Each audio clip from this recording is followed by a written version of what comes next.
Assalamualaikum warahmatullahi wabarakatuh. Perkenalkan, nama saya Fiona Putri Suhati, NIM 18042207 dari jurusan Ilmu Administrasi Negara, Fakultas Ilmu Sosial, Universitas Negeri Padang. Pada video kali ini saya akan menjelaskan bagaimana cara menggunakan SPSS untuk mendapatkan data min, korelasi ganda, regresi linear sederhana, regresi linear berganda, uji statistik komparatif one sample dan two sample, yang terakhir mencari chi-square. Selanjutnya, di sini saya mempunyai data siswa kelas 9D SMP 1 Padang. Yang pertama, kita pindahkan data umur ke variabel pertama. Selanjutnya, itu ada berat badan. Kita pindahkan ke variabel kedua. Yang terakhir, data dari tinggi badan. Kita pindahkan ke variabel terakhir. Selanjutnya kita tekan variabel view. Yang pertama kita ganti nama umur, berat badan dan tinggi badan. Selanjutnya labelnya kita ganti umur siswa kelas 9D. Selanjutnya berat badan siswa 9D. Yang terakhir tinggi badan siswa 9D. Selanjutnya data view, yang mana kita milih analyze. Selanjutnya deskriptif statistik. Lalu kita pilih frekuensi. Selanjutnya di sini saya akan mencari nilai min dari berat badan siswa dan tinggi badan siswa yang kita pindahkan ke tabel variabel. Selanjutnya kita memilih statistik dan menconteng yang min karena kita akan mencari nilai tengah. Selanjutnya kita untuk membuat tabel dan diagramnya, kita memilih histogram dan mencentang show normal curve on histogram. Oke. Di sini sudah dapat data frekuensinya, yang mana min nilai tengah dari berat badan siswa 9D yaitu 54,53 dan tinggi badannya yaitu 156,6. Dan di sini sudah disajikan frekuensi berat badan siswa, yang mana total 30 siswa. Selanjutnya tinggi badannya yaitu ada 30 siswa juga. Dan ini data histogramnya, yaitu berbentuk diagram. Dan ini tinggi badan dari diagram dari tinggi badan. Selanjutnya data kedua yaitu kita akan mencari korelasi ganda, yang mana variabel view sudah saya ganti menjadi umur yaitu variabel Y dan variabel tinggi badan yaitu menjadi variabel X, yang mana korelasi ganda yaitu berfungsi untuk mencari besarnya hubungan dan kontribusi dua variabel independen X atau lebih secara simultan bersama-sama dengan variabel dependen yaitu Y. Selanjutnya, pengambilan keputusan dalam uji korelasi berganda dapat membandingkan antara nilai probabilitas 0,05 dengan nilai probabilitas sig dengan dasar pengambilan keputusan sebagai berikut. Yaitu yang pertama kita akan mencari analyze, selanjutnya regression, lalu kita memilih linear. Di sini berat badan siswa di sini umur siswa kelas 9 yaitu menjadi variabel Y dan tinggi badan siswa menjadi variabel X. Lalu kita pilih statistik dan R-square dicentang, continue, lalu oke. Jadi hasilnya dapat diketahui yaitu tinggi badan siswa menurut sig F change-nya itu 0,005.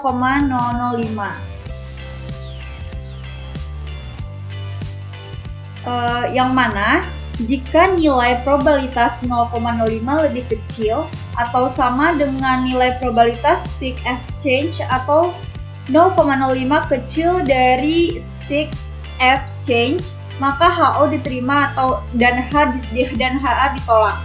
Artinya tidak ada hubungan yang signifikan antara variabel X dan variabel Y.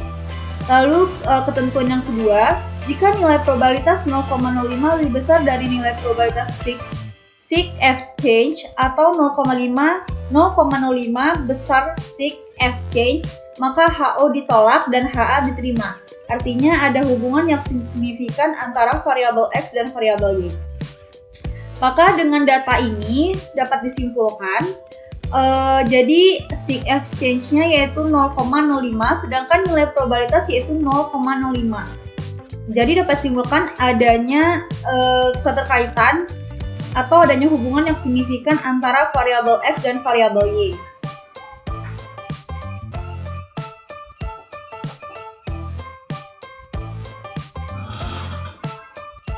Baiklah, selanjutnya yang ketiga, kita akan mencari regresi linear sederhana menggunakan SPSS, yang mana regresi linear sederhana yaitu digunakan untuk pengaruh suatu variabel bebas atau variabel independen atau variabel prediktor atau variabel X terhadap variabel tergantung, yang mana syaratnya ada 6. Yang pertama, jumlah sampel yang digunakan harus sama, jumlah variabel bebas X adalah 1, nilai residual harus berdistribusi normal, terdapat hubungan yang linear antara variabel bebas X dengan variabel Y. Selanjutnya dia jalannya masih sama dengan korelasi berganda, yang mana kita memilih analyze, lalu regression, lalu linear, statistik, ini udah tadi, statistik, lalu sudah dicentang R-square-nya, lalu oke.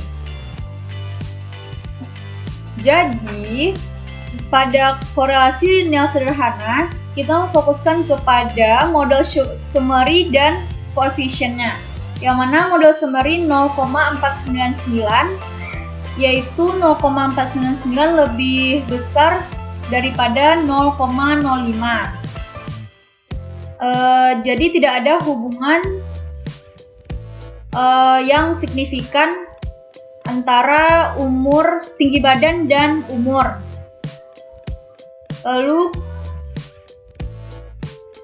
Lalu koefisiennya 0,042, yang mana nilai koefisiennya 0,042. Jadi kalau misalnya 0,042 yaitu lebih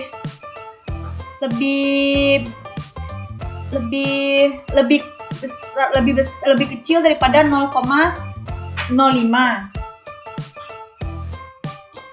Baiklah, selanjutnya yang keempat kita akan mencari regresi linear berganda, yang mana variabel Q-nya yaitu Y menjadi umur, X1 menjadi berat badan, X2 menjadi tinggi badan. Selanjutnya data view-nya yaitu kita milih analyze. Dapat disimpulkan regresi linear ganda yaitu berguna untuk mencari pengaruh dua atau lebih variabel bebas, atau untuk mencari hubungan fungsional dua variabel prediktor atau lebih terhadap variabel kriteriumnya. Selanjutnya kita milih analyze, lalu regression, milih linear, dan oke. Pada korelasi linear berganda ini, kita melihat langsung kepada ANOVA-nya yaitu 0,001. Selanjutnya pada koefisiennya ada dua perbandingan. Yang pertama tinggi badan siswa terhadap umur, yaitu terdapat 0,029, yang mana nilai probabilitas yaitu 0,05. Jadi dapat disimpulkan 0,05 lebih besar daripada 0,029. Jadi jika 0,05 lebih besar, maka adanya hubungan yang signifikan antara tinggi badan dan umur siswa. Selanjutnya pada berat badan yaitu 0,046, yang mana 0,05 lebih besar daripada 0,046. yang artinya adanya hubungan signifikan antara berat badan dan umur siswa kelas 9D. Selanjutnya yang kelima ada uji statistik komparatif one sample test dan two sample test. Yang mana artinya one sample test yaitu digunakan untuk menguji perbedaan rata-rata satu variabel dengan suatu konstanta tertentu atau nilai hipotesis. Ya, kalau sampel test independen atau disebut dengan dua sampel yaitu untuk menguji signifikasi beda rata-rata dua kelompok. Lalu selanjutnya kita milih analyze. Lalu kita milih compartments. Lalu one sample t-test. Kita mengambil berat badan siswa 9D. Lalu kita pilih 100. Oke. Lalu di sini dapat yaitu minnya 54,53 dan deviationnya yaitu 4,681 dan error minnya yaitu 0,85 dan di sini T-nya min 53,99. Lalu kita lanjut ke two sample testnya yaitu analyze, compartments, dan pair sample t-test. Kita masukkan berat badan siswa, lalu tinggi badan siswa. Option.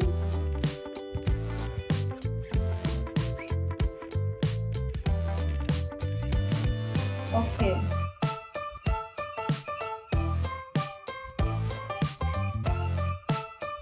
Lalu di sini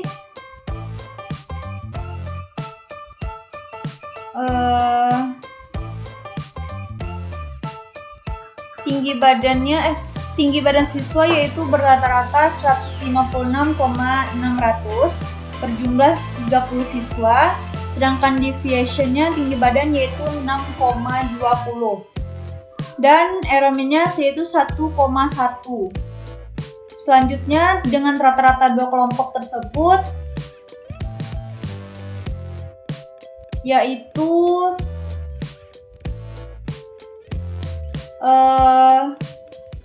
minnya yaitu min 1,2,06, deviationnya 6,1, lalu sig-nya yaitu 0,0000. Baiklah, yang terakhir yaitu kita akan menentukan chi-square dari menggunakan SPSS. Yaitu ini ada umur, berat badan, tinggi badan. Lalu kita milih analyze, lalu descriptive statistik, lalu cross steps. Sini kita pindahkan umur ke rows, kolom yaitu berat badan kita pindahkan, statistik yaitu kita centang chi-square-nya, cells kita centang except dan row.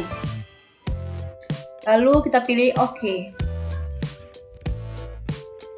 Selanjutnya di sini kita dapat tabel Cache Processing Summary yang mana N-nya berjumlah 30 data, persennya 100%,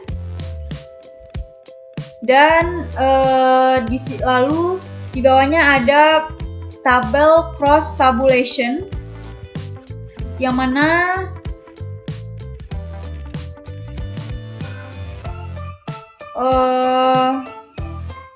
umur siswa ini ada 9, 20, sama 1 yang mana jadi jumlah totalnya itu 30 dan 100%. Lalu selanjutnya kita melihat dari chi-square test yaitu ada persen chi-square-nya yaitu 0,004. Jadi jika kita bandingkan dengan nilai probabilitas yaitu 0,05, berarti 0,05 lebih kecil daripada 0,04 yang mana artinya tidak ada signifikan antara berat badan dengan umur siswa. Baiklah, mungkin itu saja yang dapat saya jelaskan terhadap video mengenai menggunakan SPSS. Apabila ada salah dari penjelasan saya, mohon dimaafkan. Assalamualaikum warahmatullahi wabarakatuh.